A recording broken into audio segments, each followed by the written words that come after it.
Summer mornings during high school, my best friend Richard and I would drive to work in New Hyde Park, where my father owned a small school supply warehouse next to the tracks.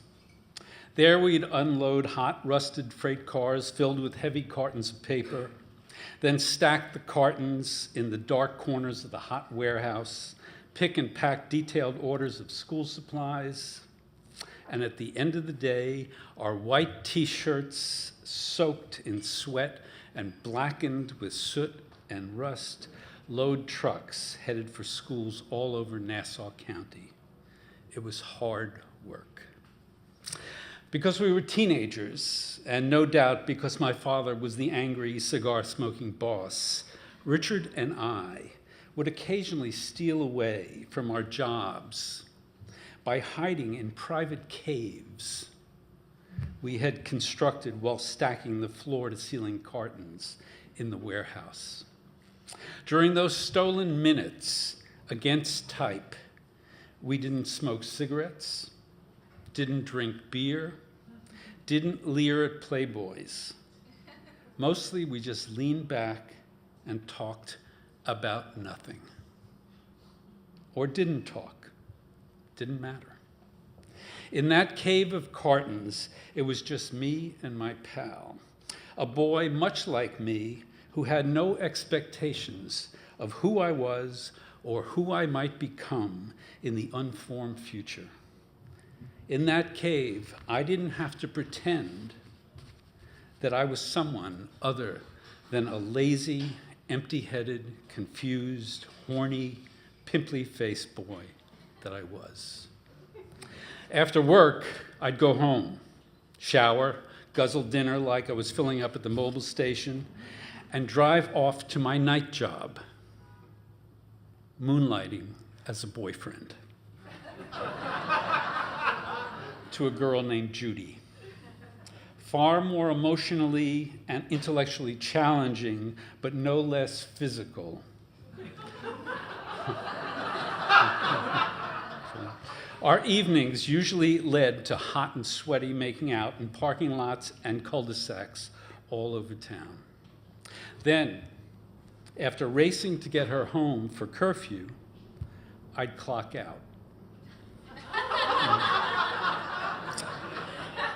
But I wouldn't go home. I would drive around that dark, nothing-happening town, sometimes for hours, looking for Richard. He had the same night job.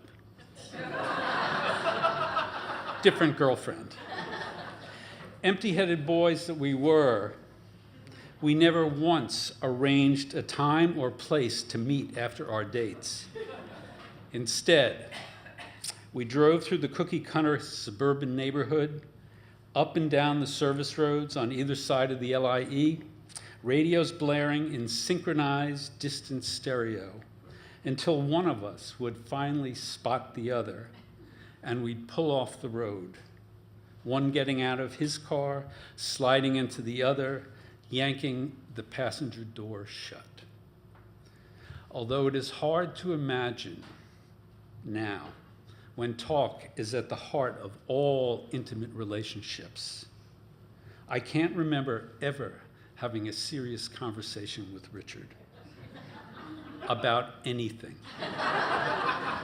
We'd sit shoulder to shoulder, often for hours, staring out through the windshield and into the darkness, finger drumming or air guitaring with whoever Murray the K was playing on WINS. And later, back home, all alone in my narrow bed with only my confusion as company, the sun soon coming up on another workday in the hot warehouse, I sometimes wondered if I loved Richard more than I loved Judy.